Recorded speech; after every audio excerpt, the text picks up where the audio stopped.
Le point commun de tous ces enfants, c'est qu'ils ont subi dans leur enfance des traumatismes. Le juge des enfants a décidé que ces enfants ne pouvaient plus vivre au quotidien avec leurs parents et qu'ils avaient besoin d'être protégés. La surprise d'abord, c'est que ce sont des jeunes qui nous ont été effectivement peut-être présentés comme en difficulté ou en grande difficulté et qu'en fait ils sont pleins de talent et bourrés d'énergie. Donc ce qu'il faut, c'est les aider à canaliser leur énergie et à utiliser leur talent avec intelligence. Graziella, qui a pris contact avec l'association, et une des très belles idées avec lesquelles elle est venue, c'est la mise en place d'un mentorat. On a voulu, l'équipe de leadership locale et moi-même, vivre l'ADN de WePro concrètement. Donc on a cherché l'année dernière des associations avec lesquelles on pourrait, on va dire, lancer des partenariats en misant sur l'éducation et la jeunesse. Après une première, on va dire, conversation avec Isabelle Moret et ses équipes, le partenariat nous est apparu comme une évidence, très aligné avec nos valeurs et très aligné avec nos objectifs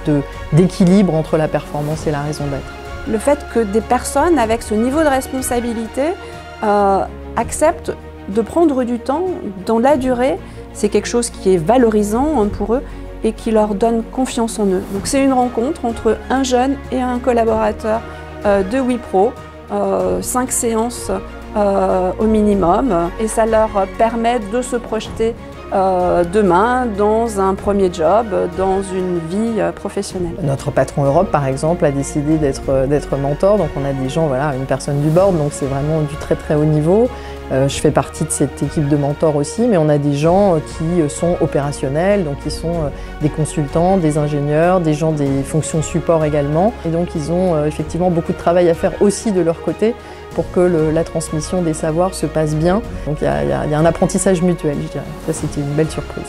Le frère d'un des jeunes qui participe au programme de mentorat, qui maintenant vient régulièrement en stage ici, et je l'ai vu tout à l'heure dans les couloirs. Ce qui l'intéresse, c'est vraiment le domaine de l'informatique. Je pense que la première chose, c'est d'abord de leur donner accès à des environnements auxquels ils n'ont jamais pensé. En fait. Vous parlez de la défense, du conseil, de la transformation digitale qui est notre métier, mais on leur donne accès aussi au métier de nos clients. Donc on leur fait découvrir des milieux qu'ils connaissent peu ou pour la majorité d'entre eux, pas du tout. Donc c'est d'abord voilà, le fait d'ouvrir les portes de tout ce à quoi ils peuvent avoir accès. Alors pour moi, l'ambition pour les jeunes qu'on accueille, qu'on accompagne dans la durée, c'est vraiment leur permettre de réaliser leurs rêves. Je sais qu'en France, voilà, certains pensent que l'ambition n'est pas forcément quelque chose de positif, donc pour moi c'est positif. C'est le fait de croire tous les jours que ses rêves et sa volonté vont être plus forts que le déterminisme ambiant.